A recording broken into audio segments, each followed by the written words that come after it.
Así como vimos que los factores de riesgo tradicionales no explican todo el riesgo de nuestros pacientes, estamos obligados a meternos en los factores de riesgo no convencionales, en los que no se piden de rutina, en los que no se investigan a diario.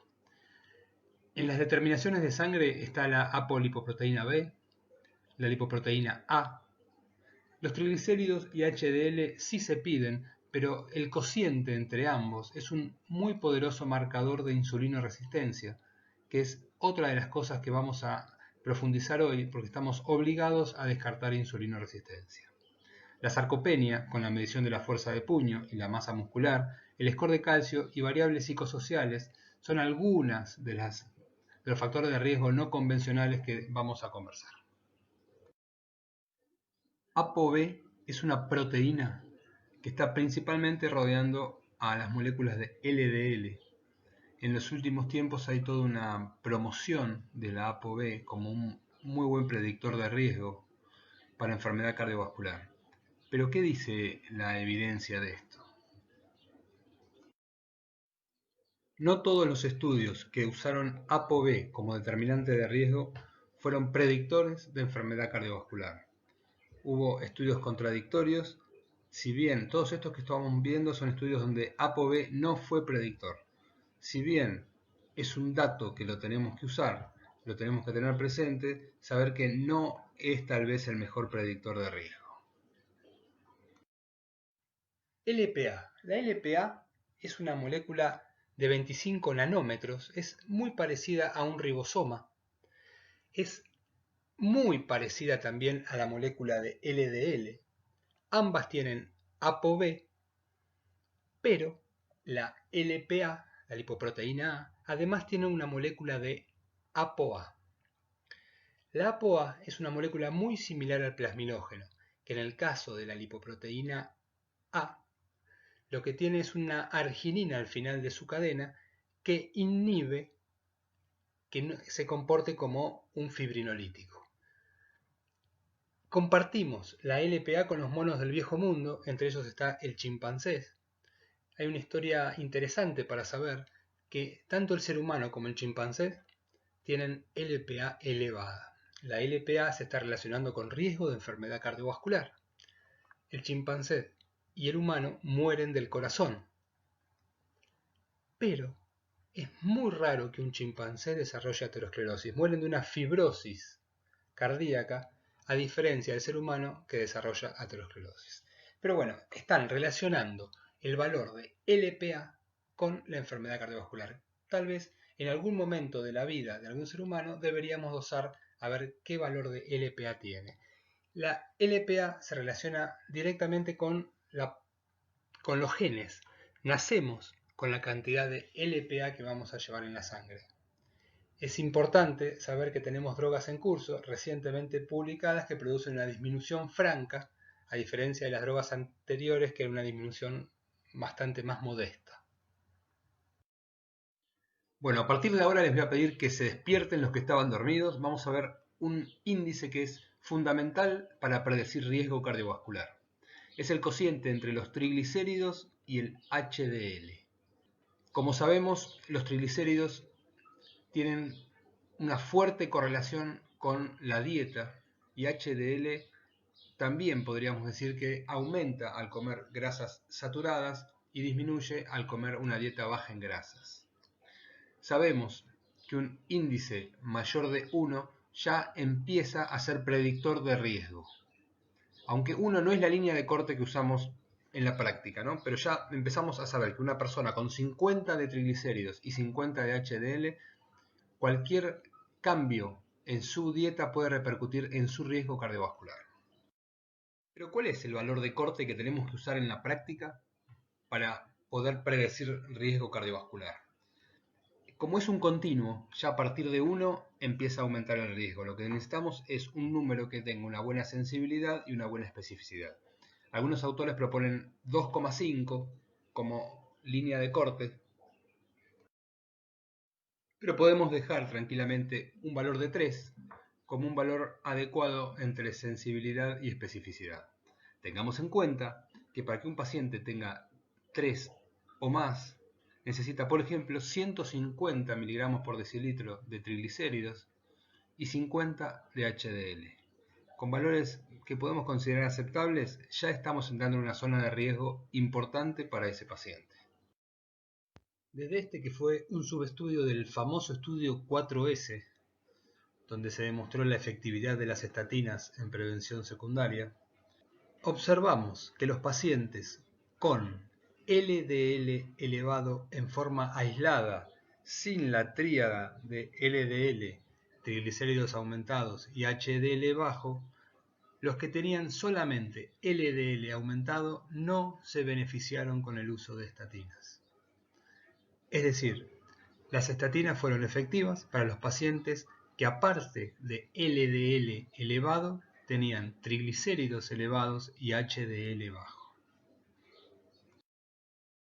El índice entre los triglicéridos y el HDL demostró una predicción muy importante y ser tal vez uno de los índices más fiables para predecir riesgo cardiovascular. Pero ¿por qué no se usa tanto en la práctica diaria? Hay una historia atrás de esto. Hubo muchos estudios donde se usaron drogas para disminuir triglicéridos o estudios con drogas para aumentar HDL, lo que modificaría este índice, que a su vez no se tradujeron en resultados efectivos en la reducción de eventos.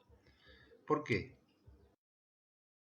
Y para responder ese por qué, tenemos que entender que tal vez los triglicéridos y el HDL no sean participantes directos de la enfermedad cardiovascular, sino sean un indicador de que algo subyacente está trabajando por otro lado. ¿Y qué es eso subyacente? ¿Será la insulinoresistencia? ¿Qué herramientas tenemos para detectar insulinoresistencia? La más usada, la más común, es la glucemia. Los que hacemos medicina asistencial vemos frecuentemente pacientes que desarrollan un evento duro, como puede ser un infarto o un accidente cerebrovascular, y en el seguimiento de estos pacientes, con el paso de los años, sus glucemias se van alterando, hasta que tal vez en 5, 7, 10 años desarrollen diabetes tipo 2. Por lo tanto, glucemia es un marcador tardío y muy malo para predecir riesgo. ¿Y qué tal es la insulina en ayunas? La insulina en ayunas es una determinación que la tenemos que usar, pero tenemos que tener presente dos cosas. Como toda hormona se libera en picos y en valles, y tal vez estemos en un valle en ayunas, entonces por lo tanto no reflejaría la realidad de ese paciente. La otra es que tiene un fenómeno de primer paso importante en el hígado, por lo tanto su medición en sangre venosa no estaría reflejando lo que pasa en el hígado, que es donde empieza a actuar. Insulina, el valor de corte que podemos usar es 20, pero tenemos que tener presente que más de 2 unidades de insulina en ayunas empieza a preocupar. 9 como máximo y ya 10 u 11 es un valor que tenemos que empezar a preocupar. Algo está pasando con ese paciente. Lo que es el OMA es una relación entre estas dos variables, glucemia e insulina, y tiene los problemas que tienen estas dos variables en sí mismo. Por lo tanto, lo usamos, pero lo tenemos que tomar con esas precauciones. Siempre tenemos que buscar hígado graso. El hígado graso lo vamos a buscar o en una ecografía o con enzimas hepáticas, pero el hígado graso es un muy fuerte predictor de insulinoresistencia. Otra cosa importantísima, como ya vimos, siempre hay que hacer el índice de triglicéridos HDL. Más de 3 estamos en problemas. Y después vamos a hablar un poquito de la prueba de tolerancia oral a la glucosa con medición de glucemia e insulinemia. Esto tal vez sea una de las cosas que quiero que se lleven de esta clase.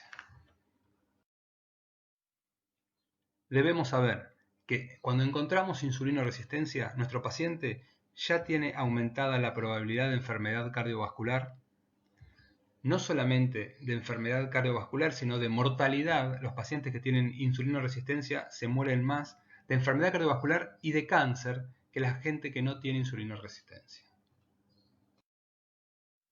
Quiero hablarles ahora de la prueba de tolerancia oral a la glucosa con medición de glucemia e insulinemia, basal a los 30 minutos, a los 60, a los 120 y hasta los 180 minutos. El padre de esto fue este señor que se llama Joseph Kraft.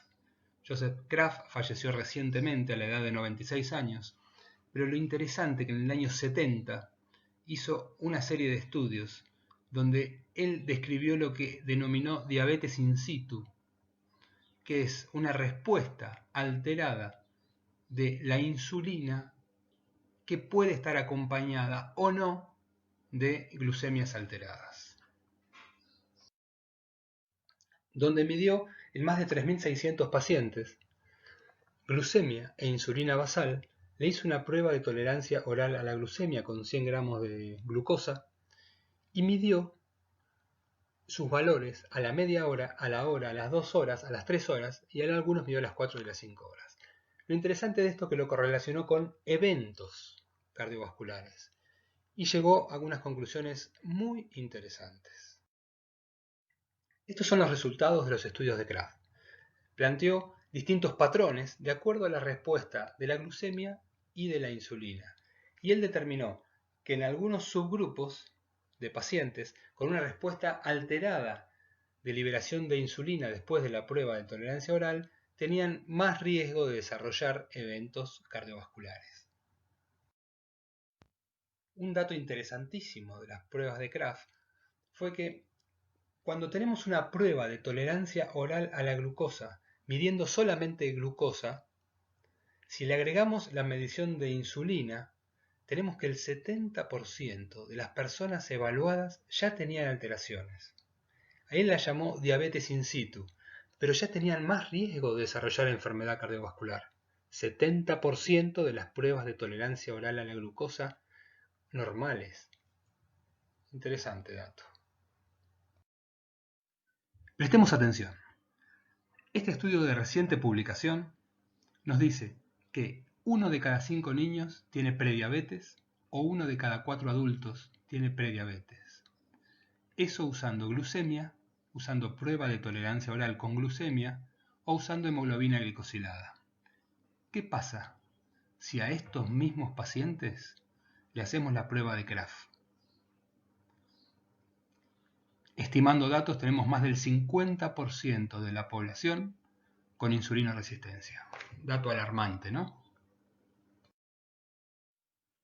Para resumir, tenemos que escuchar lo que nos dice el paciente, preguntarle acerca de si tiene dolor de pecho, si tiene falta de aire, qué es lo que come, cómo duerme, de qué trabaja, dónde vive, cómo es su vida, saber cómo es un día en la vida del paciente, a qué hora come, por qué come de esa forma, tratar de entender el contexto de ese paciente, inspeccionarlo, ver que puede tener signos de insulinoresistencia como los cordones cutáneos, los acrocordones o acantosis nigricans.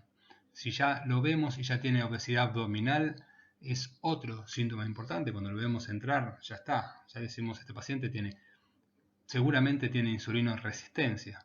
A eso le podemos agregar las pruebas de laboratorio y personalmente en la consulta cuando yo los reviso siempre le mido o la arteria femoral o la carótida para ver el estado de sus arterias, que es un dato más que me sirve mucho para determinar el riesgo de ese paciente. Otro factor de riesgo que no usamos y que debemos usar en la actualidad es medir la fuerza muscular. Sabemos que envejecer es perder músculo, no hay otra cosa que sea envejecer, no importa desarrollar canas, no importan las arrugas, empezamos a envejecer cuando nos tienen que ayudar a levantarnos de una silla o de una cama, eso es perder músculo.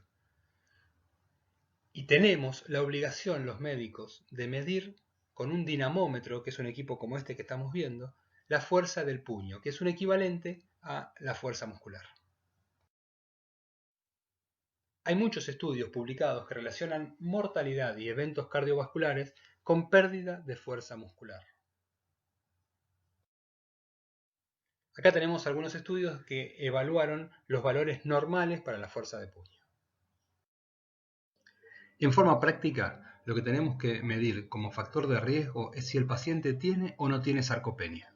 Para eso, y no siendo profesionales de la actividad física, tenemos algunos parámetros como la fuerza de puño medida con un dinamómetro, la velocidad de marcha, la circunferencia de pantorrilla, o en los pacientes metabólicos, esto que estamos viendo en esta foto es muy común y es un indicador que el estado muscular de ese paciente no es el adecuado, que es la atrofia glútea. Hemos visto los factores de riesgo no convencionales, más importantes, todos enfocados en lo que es la búsqueda del síndrome metabólico. Hay algunos que afirman que no existe la aterosclerosis y no existe síndrome metabólico. Pero también tenemos que tener presente que hay otros factores que no evaluamos a diario, que deberíamos, aunque sea, interrogarlos al paciente. ¿Cómo maneja sus ritmos circadianos? ¿Cómo maneja sus ciclos de sueño-vigilia? ¿El paciente se expone de una forma razonable a la luz solar? ¿El paciente usa pantallas como celular o computadora de noche? O sea, ¿se expone a luz azul cuando no tiene que hacerlo? ¿Se expone cíclicamente al frío y calor? Bueno, todas estas cosas son factores de riesgo que por lo menos nos tenemos que tener presentes cuando evaluamos a un paciente para evaluar su riesgo a futuro. Ya vimos los factores de riesgo tradicionales, vimos algunos de los no tradicionales, pero la pregunta es, ¿qué es lo que causa que estos factores de riesgo sobresalgan de la media? ¿Qué los altera? Y atrás de estos factores de riesgo existen otros factores que ya entramos a acercarnos más a las causas de las causas, como factores psicosociales, actividad física, contaminación ambiental, disrupción circadiana, consumo de drogas y alimentación inadecuada. Pero esto todavía no son las causas de las causas. Y acá sí vamos a estar en las causas de las causas. ¿Por qué enferma un ser humano? Tal vez tenga mucho más que ver con el contexto a donde él vive. Tal vez Jesús tenía razón y los médicos estemos sacando algunas excepciones como las vacunas, estemos más para curar que para prevenir. Las leyes, el urbanismo, la soledad, la publicidad inadecuada, el sponsoreo en ciencia, la regulación de la alimentación saludable, la educación, la desigualdad social, los ingresos, el desempleo, los problemas de género, la discriminación y las redes sociales tal vez produzcan profundos cambios en nuestras vías neuroendocrinas, en el simpático, en el parasimpático, en el eje hipotálamo pituitario adrenal, que estos sí sean las causas de la hipertensión, de la dislipemia, de la obesidad, y creo que es donde más podemos atacar la cuestión. Y como médicos tenemos que entender profundamente que nuestros contextos de vida tienen mucho que ver con nuestra salud. La historia de vida de cada paciente es fundamental. Entender cada paciente y su contexto es lo básico. Muchas veces como médicos vamos a hacer más escuchándolo y apoyándole la mano en el hombro que dándole una medicación para que le baje el colesterol.